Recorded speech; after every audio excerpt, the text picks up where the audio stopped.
Go back up there. Go back up there. Go back up there. With your friend. You ever heard of interference? That's what they have to do. Now you're going to go with me. I understand that. Kailin, you drank way too much tonight. In September 2018, San Antonio police officers pulled over Bexar County Sheriff's Corporal Kailin Kruger at 2:20 a.m. for no headlights. Based on the way she was driving, officers also suspected that she was under the influence. After pulling Kruger over, the cops were approached by 3 off-duty county deputies who initially ignored an officer's commands to back up. An officer threatened to arrest the deputies for interference, at which point Kruger told them to go, but they remained at the scene while Kruger underwent a field sobriety test. Meanwhile, one of the off-duty deputies stood nearby and watched, claiming that he was just trying to ensure that Kruger got home safely, to which an officer replied, "It's a little too late for that." The deputy went on to say that he wanted to make sure Kruger didn't get in trouble, and the officer responded, "You gotta let it play out the way it plays out." Kruger performed poorly on the test and was arrested on suspicion of DUI. She resigned from her position 2 days later, and 2 out of the 3 off-duty deputies who stopped at the scene with her were disciplined for their conduct. Sheriff Javier Salazar publicly admonished his employees' actions, stating that it was unacceptable for them to let Kruger get behind the wheel intoxicated. Salazar also acknowledged the wrongfulness of the deputies' attempts to interfere with the traffic stop, especially since the officers conducting the field sobriety test had no way of knowing who the deputies were or if they meant any harm. Kruger's arrest also led to a change in policy, which previously allowed arrested members of law enforcement to leave, book in through a back door, and into an area that was inaccessible to the public. When questioned by the media about this practice, a law enforcement spokesperson stated that the agency would no longer deviate from its standard policy of escorting released prisoners through the designated exit. Number 19. Robert Williams. In July of 2024, police in Rocky Mount, North Carolina, arrested 59-year-old Sharpsburg Mayor Robert Williams on suspicion of driving drunk. Officers pulled Williams over while responding to an anonymous call about an erratic driver. Since 2018, Williams had been pulled over 4 times due to suspected intoxication, including on the night he won his first election. During the same time period, he won 2 elections to represent the small town of just 1,600 residents. But the public's opinion of the mayor seems to have fallen out of favor over time. After his second drunk driving arrest in December 2023, Williams was asked to resign. He refused and was subsequently suspended from his role by the Board of Commissioners, but still did not officially step down. Following the most recent traffic stop, Williams was charged with drunk driving, driving with a revoked license, open container, and a concealed handgun permit violation. He finally resigned in November, citing medical reasons, and the town was reportedly happy to finally move on from the drama. Number 18. Scott Dailey. In September 2024, Beaumont, Mississippi Mayor Scott Dailey fell under investigation for allegedly firing a gun during a confrontation at a gas station. Hattiesburg Patriot News Media spoke with the alleged victim, Damon White, who said that the disagreement began when he refused to move his truck and trailer at Dailey's request. Dailey was accused of firing a single shot which struck the gas station's metal awning, and he was charged with simple assault by threat. Footage of the confrontation appears to show Dailey stepping out of his truck and firing a pistol into the air. 2 months after his arrest, Dailey took a plea deal and received a 6-month suspended sentence along with a $500 fine. Number 17. Charles Bridges. In November 2024, the Indiana Commission on Judicial Qualifications charged Putnam Superior Court Judge Charles Denny Bridges with 2 counts of misconduct for gender-based harassment. The allegations stem from Bridges' oversight of a woman's 2021 lawsuit against her former romantic partner. After 2 years of living together, the defendant sold their house for a substantial gain but did not give his ex-girlfriend a cut of the profits. Although the defendant was the official homeowner, the woman claimed that she had financed the majority of the property's renovations and upkeep. She felt entitled to a share of the proceeds from the home's sale, but Bridges reportedly told her attorney that he had seen women bring similar lawsuits in the past and that he did not view these female plaintiffs favorably. He's quoted in court documents as saying, "So far it's always been the woman that moved in with a guy, and then when things go south she wants half of it, and they were never married. I don't give it to them. Bridge is accused of refusing to give the plaintiff a fair opportunity to respond to various court filings while approving several of the defendant's motions, including a motion to dismiss the case. An appeals court reversed the dismissal, and the state commission that brought the recent misconduct charges claims that Bridges' commentary went beyond merely expressing skepticism about the woman's claims in her complaint, and instead clearly expressed disdain not only for the type of relief that she was seeking, but for the gender he believed most often sought this type of relief. The case is now in the hands of the state Supreme Court, which is tasked with determining whether any misconduct actually took place. Number 16. Arrethie Williams. In September 2021, Missouri-based news station KSDK's I-Team investigated allegations against Lieutenant Arrethie Williams of the St. Louis County Police Department. The once celebrated high-ranking cop had once led the agency's domestic violence unit before going on to head the community outreach division. But there was another side to Williams, according to her ex-boyfriend and former University City police officer, Mike English, who accused her of stalking, assaulting, and harassing him for years following their breakup, including while on duty. English's claims that Williams had abused her power were backed up by several friends, including fellow first responders. During a tearful interview with KSDK, English described Williams as a poor example of what police officers are and how to police the communities that we serve. He went on to say that the harassment had ruined his love for working in law enforcement. The news outlet's I-Team also spoke with several of English's female friends and former girlfriends, who claimed that Williams had stalked and harassed them after learning about their association with English.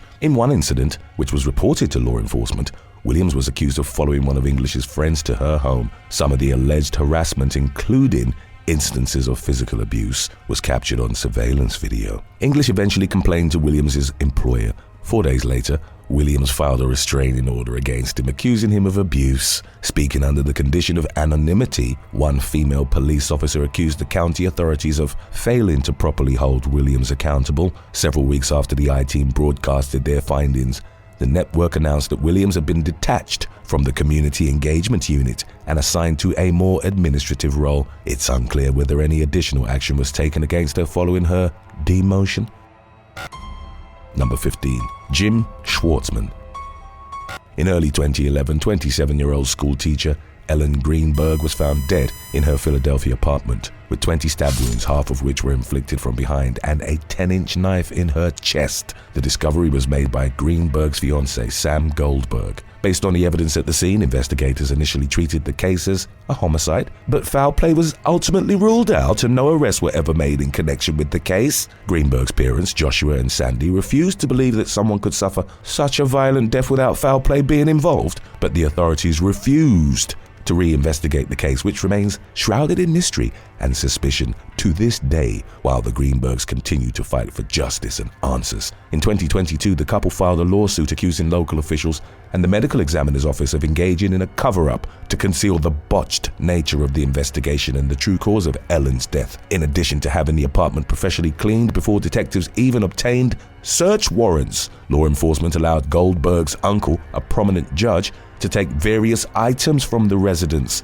The judge, James Schwartzman, removed several of Ellen's belongings, including her computer and cell phone. A representative speaking on his behalf confirmed that he had taken the items with permission from law enforcement. Schwartzman supposedly did this because Goldberg had kicked in the door before discovering Ellen's body, and he was worried that someone might steal the belongings. Furthermore, the representative insisted that Schwartzman didn't even need permission to take the items because the crime scene had been released. And when the police later asked Schwartzman to hand over the items, he complied. While the authorities have not accused Goldberg or Schwartzman of any wrongdoings, many people believe that Goldberg was involved in Ellen's death, and his uncle's presence at the crime scene has only furthered their suspicions.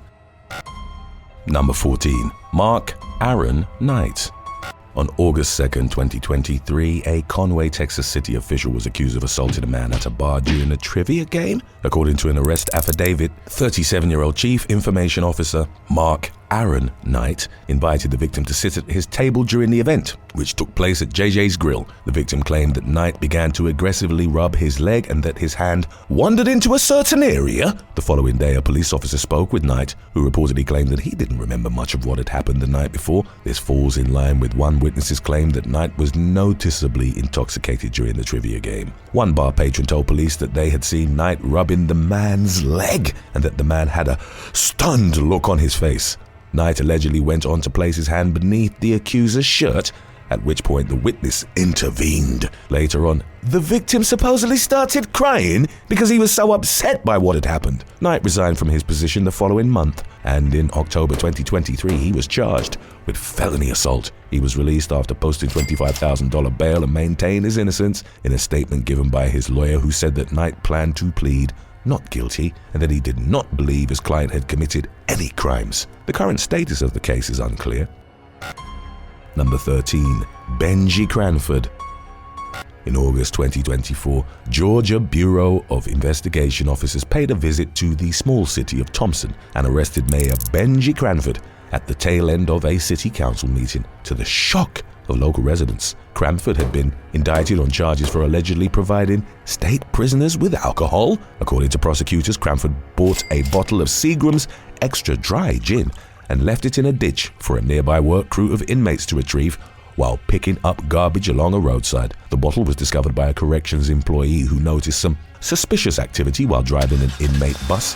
While the driver was snapping a photo of the gin, Cranford's SUV passed by for a second time, enabling the driver to also capture a picture of his license plate. Cranford was booked into custody on charges of furnishing prohibited items to inmates and criminal attempt to commit a felony. 2 hours later, he posted a $5,000 bond and was seen leaving the McDuffie County Jail with a smile on his face. The incident occurred just months after Cranford took office. By then, he had already become a controversial figure due to a federal lawsuit which accused his business of being in dire financial straits. Cranford's campaign had been largely predicated upon the claim that there are financial opportunities in Thompson, leading to suspicions that he had exaggerated his level of success as an entrepreneur. He had settled the lawsuit shortly before his arrest. Cranford was suspended from his position as mayor by State Governor Brian Kemp as the case worked its way through the court system. Shortly after his arrest, an employee at the store where the gin was purchased told news outlet WRDW that Cranford was a regular customer who stopped in 2 to 3 times a week, but he was only accused of providing inmates with liquor on one occasion,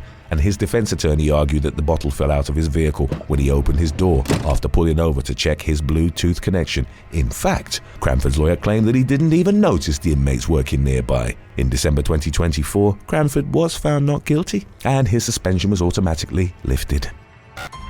Number 12. Lyle Williams. 57-year-old District Attorney Mark Hassey was walking from his car to a courthouse entrance in Kaufman County, Texas, on January 31st, 2013, when a masked gunman shot him multiple times and fled in a waiting getaway car. He died from his injuries, and many speculated that the Aryan Brotherhood gang was responsible for his murder. But investigators began hitting dead ends, and the case was still unsolved 2 months later when 63-year-old Kaufman County Criminal District Attorney Michael McClelland and his wife, Cynthia, were found murdered in their home. They had been shot dead during a home invasion, and it was now clear that someone was specifically targeting local officials. The investigation eventually led to Arrethie Williams, a disgruntled former justice of the peace who was stripped of his position and lost his law license after he was caught stealing computer monitors from a county office and convicted of a felony. During the investigation into the murders, police learned about a storage unit Williams had rented in a friend's name. In it, they found an arsenal of weapons in the getaway car that had been used in the murders of the McClellans. The day after the couple was killed, Williams had taunted Crime Stoppers during an anonymous phone call.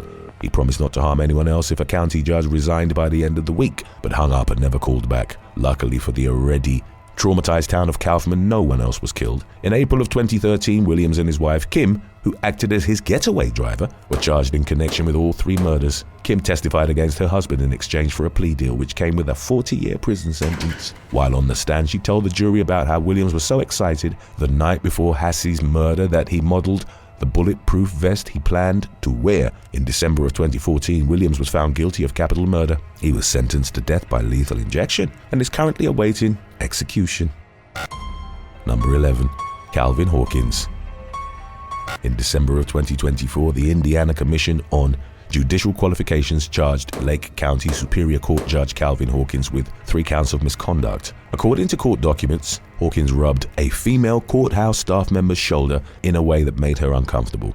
She also claimed that Hawkins had stared at her chest, prompting her to put on another sweater over the turtleneck that she was already wearing. Later that same day, the employee prepared some paperwork for Hawkins, who allegedly insisted on waiting in the doorway of her office for the documents despite her offer to bring them to him once they were completed. She later claimed that Hawkins tried hugging and kissing her when she handed him the paperwork. The following week, the staff member received a card from Hawkins stating, "It was such a pleasure meeting you last week. Thank you for being so gracious, as I have some loose screws in my head and may have appeared too forward." Another female staff member felt violated by a comment Hawkins made about her being on her hands and knees, which she and a witness interpreted to be meant in an inappropriate way. At least one other woman told investigators that Hawkins had made her feel uncomfortable on several occasions with his questionable conduct. Hawkins gave conflicting responses to the allegations but has not explicitly admitted to violating any of the victims. The case appears to be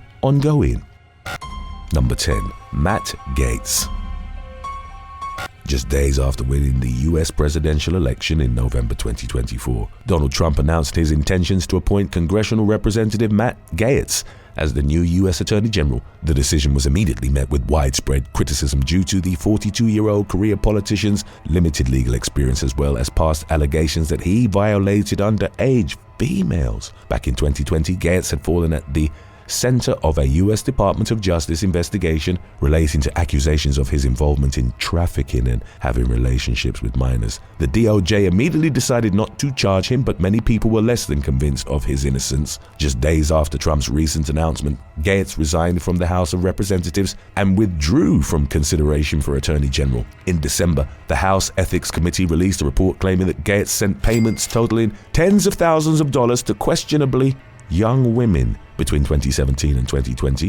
One woman told the committee that Gaetz had paid for her intimacy at a house party when she was high on ecstasy. She was in high school at the time, but the report noted that there was no evidence that Gaetz was aware of the woman's age. The report also accuses Gaetz of being intimate with at least 4 of 6 women that he and 2 friends took on a trip to the Bahamas. While none of the women received direct payments, one of them told the committee that the trip itself was more so the payment. Despite walking away from his post, the disgraced former representative has remained vocal on social media about how he had been cleared during the DOJ's investigation in 2020. He admitted that he had lived a wild lifestyle during his younger years and that it probably looked bad, but he insisted that he didn't do anything illegal. No criminal charges have been brought against Gaetz, who is slated to host a political talk show on One American News Network starting in January of 2025. Number 9. Brian K. Williams.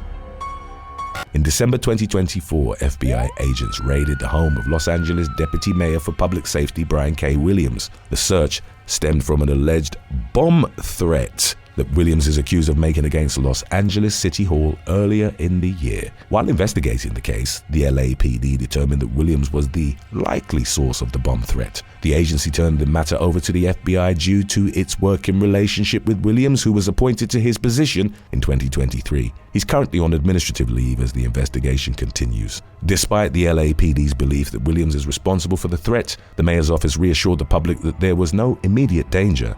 In the meantime, Williams maintained his innocence in a statement released by his attorney, who said that they plan to vigorously fight the allegations. He has not been arrested or criminally charged, and it's unclear whether authorities plan to pursue charges. Number 8. Joetta Hatfield and Sheila Bowen. Home to less than 700 residents, the small town of Fort Gay, West Virginia, was rocked by scandal in November of 2024 when Mayor Joetta Hatfield and town recorder Sheila Bowen were arrested on suspicion of multiple felonies. They're both charged with embezzlement, falsifying accounts, money laundering, fraudulent schemes, and conspiracy based on suspicions that they embezzled nearly $200,000 of the town's funds. According to a criminal complaint, Sheila Bowen used various town bank accounts to pay personal electric and phone bills totaling nearly $25,000. She and Hatfield are each accused of embezzling around $95,000 each and falsifying financial records to conceal their fraudulent activities from other public officials. Because the scheme involved 2 participants, the women were easily able to fulfill the town's 2-signature requirement for the issuing of checks. Bowen and Hatfield were released from custody after posting $25,000 bonds and remain free amid the ongoing case. They have since resigned from their positions. Number 7. Jeff Collins.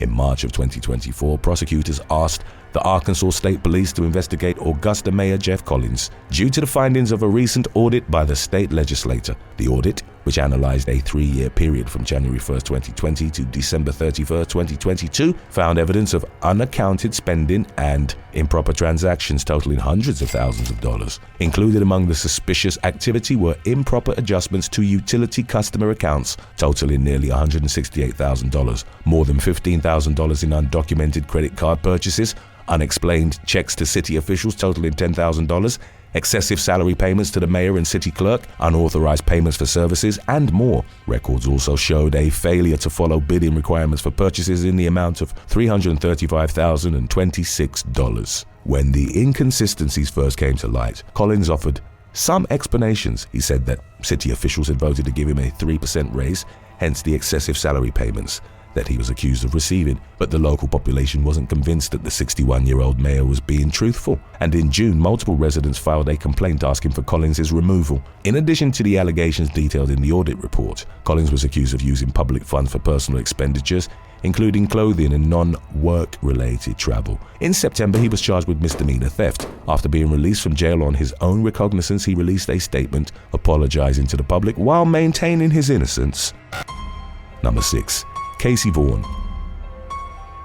In October 2024, Gauthier, Mississippi Mayor Casey Vaughan was arrested on a misdemeanor disturbing the peace charge following an incident with a fellow politician's spouse at a concert. Gauthier Councilman Rusty Anderson's wife, Linda Anderson, accused Vaughan of threatening her during an argument over professional matters. More specifically, Lisa claimed that Vaughan had pointed his finger at her and said, "I'm going to get you." Following the mayor's arrest, Vaughan's lawyer, Cameron McCormick, released a statement alleging that the accusations against his clients were politically motivated. The attorney also stated that the incident was an attempt to distract the public from backlash that Rusty Anderson had received for a racist social media post the previous year. The incriminating material included a comment that appeared to be made by Rusty on a post about a Black Spring Break event, which stated that they should let them shoot each other and clean up the mess after it's all over. It went on to complain that they, presumably referring to African Americans, had gotten a free ride and think now they can just shoot up any place they want, and that it was all Obama's fault. Rusty claimed that someone had hacked his social media account and denied making the comment, but when a leader of the Jackson County NAACP chapter asked him if he had followed the proper protocol for reporting that he had been hacked, he admitted that he had not. His attorney later presented evidence which supposedly proved that Rusty hadn't made the post, but not everyone was convinced and many remain unsatisfied with the lack of corrective action that has been taken. It's unclear whether Vaughan's arrest truly was a diversion tactic to sway the public's attention away from Anderson, but the case against Vaughan was dismissed in late October. He expressed his gratitude toward the court and said that he looked forward to continuing to serve the people of Augusta with transparency, focus, and unwavering commitment. Number 5. Christopher Dupuy. Former Galveston County, Texas judge Christopher Dupuy has a long history of dishonesty and harassing women. He resigned from the bench in 2013 while facing charges of abuse of office and lying under oath. Dupuy pleaded guilty later that year and received 2 years of deferred adjudication. His run-ins with the law continued in 2015 when he was arrested for posting escorting ads online using the photos and information of 2 women he had previously dated. The disgraced former judge was charged with felony impersonation and violating probation. He spent the next year in jail, where he was held in solitary confinement for his own safety. Dupuy was released after a judge dismissed the impersonation charges based on his conclusion that the state's online impersonation statute was unconstitutional. The judge's decision was eventually overturned by an appellate court, by which point Dupuy had surrendered his law license. Prosecutors refiled the impersonation charges. In the meantime, A woman filed a police complaint accusing Dupuy of calling her 200 times in one night and threatening to kill her. A warrant was issued for Dupuy's arrest in August of 2018, and he was taken into custody at a home outside Austin, where the police found him hiding in an attic. In January 2019, a jury found Dupuy guilty of 2 impersonation counts. He was sentenced to 6 years in prison. Number 4. Chokwe, Antar, Lumumba. Mississippi is the poorest state in the US, but according to prosecutors, this didn't stop some of its politicians from siphoning public funds. In 2024, Jackson Mayor Chokwe Antar Lumumba, Hinds County District Attorney Jody Owens, and 2 city council members were accused of operating a bribery scheme centered on obtaining approval for the construction of a hotel near the city's convention center. Efforts to build a hotel at the location date back nearly 2 decades. In 2008, the city took out a multi-million-dollar loan from the Department of Housing and Urban Development, but progress on the project remained at a noticeable standstill. The arrests of Lumumba, Owens, and the other 2 defendants came following an FBI investigation involving undercover agents posing as developers from Nashville, Tennessee. Prosecutors accused the 4 suspects of facilitating bribe payments to Lumumba, as well as a trip to Florida on a private jet which was paid for by the FBI during the undercover investigation. Former city council members Angelique Lee and Sherrick Marv Smith have pleaded guilty in federal court to conspiracy to commit bribery. Cases against District Attorney Owens and Lumumba are ongoing.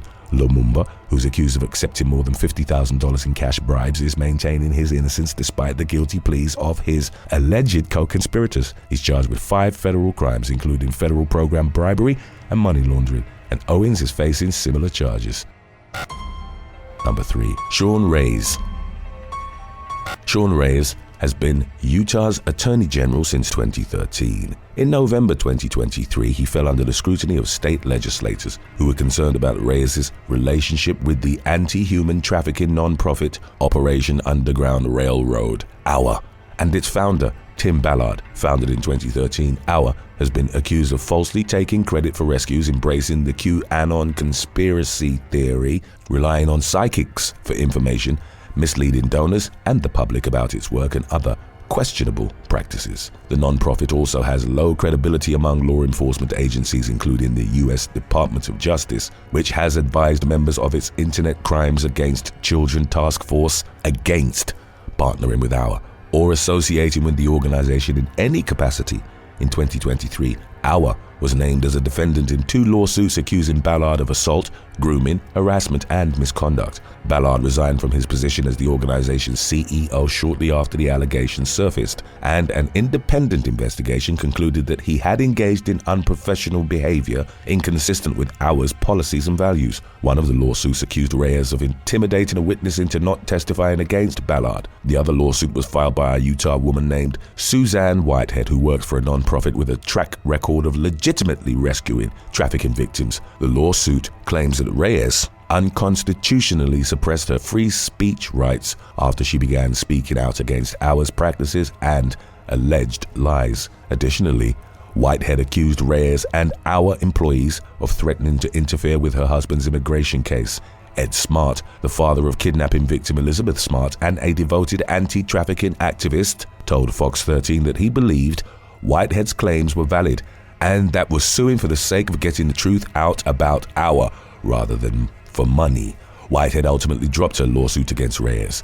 The other lawsuit, which mentions Reyes but does not name him as a defendant, was dismissed in August of 2024, but the plaintiff's lawyers reportedly plan to refile it. Today's topic was requested by Jesse Hutchins and Winged 500. If you have any other topics you'd like to learn about, subscribe and let us know in the comments section below. Number 2. Marty Small Sr. The mayor of Atlantic City, New Jersey, Marty Small Sr., and his wife, Laquita, were indicted on a child endangerment charge in 2024 for allegedly harming their teenage daughter on multiple occasions. In addition to the endangerment charge, Small was charged with assault and making terroristic threats. Authorities are accusing Small of striking his daughter in the head multiple times, causing her to fall unconscious. In another incident, he allegedly grabbed the teenager by the head and threw her down a set of stairs. 3 months later, in December 2024, 50-year-old Small was accused of asking his daughter to lie about the cause of a head injury that had been attributed to abuse. According to prosecutors, he asked the teen to say that she tripped and fell in her bedroom. Small is now facing a witness tampering charge in addition to the previous charges. He and Laquita, who serves as the local school district superintendent, pleaded not guilty in court and continue to deny the allegations. In a statement, Small asserted his family's privacy and insisted that the situation was non-criminal in nature. The mayor's attorney, Edwin Jacobs, described the allegations against his client as sheer nonsense and claimed that Small simply asked his daughter to tell the truth. In a statement, he wrote, "This indictment proves the old adage, a grand jury can indict a ham sandwich." Number 1. Erland Chau. On October 1st, 2024, police in Linwood, New Jersey, arrested 72-year-old Northfield Mayor Erland Chau on a weapons charge following an altercation with a woman outside a local high school. He was accused of pointing the gun at the woman, resulting in charges of possession of a weapon for an unlawful purpose, disorderly conduct, and harassment. Prior to becoming the mayor of Northfield, Chau taught at the school where he was arrested for 45 years. He was accused of harassing a male student in 2016 but refused calls to resign. And in 2023, a former colleague wrote a letter to WPG Talk Radio accusing Chau of 4 separate instances of harassment and inappropriate behavior. Following his arrest for the gun case, the New Jersey State Interscholastic Athletic Association suspended Chau from serving as a referee during his athletic events. He is also facing demands to resign from the leader of his political party and is currently on medical leave, while city council members have been advised not to discuss the case with the media. This is reportedly the second time that the GOP has urged Chau to step down due to allegations surrounding his behavior, with Atlantic County Republican Chairman Don Purdy telling NJ Advance Media that it's not in the best interest of Northfield or the public for him to continue serving as mayor. Based on the most recent available updates, Chau has not resigned, and his case appears to be ongoing. Thanks for watching. Would you rather lose your right to vote or have your salary cut by 25%, and why? Let us know in the comments section below.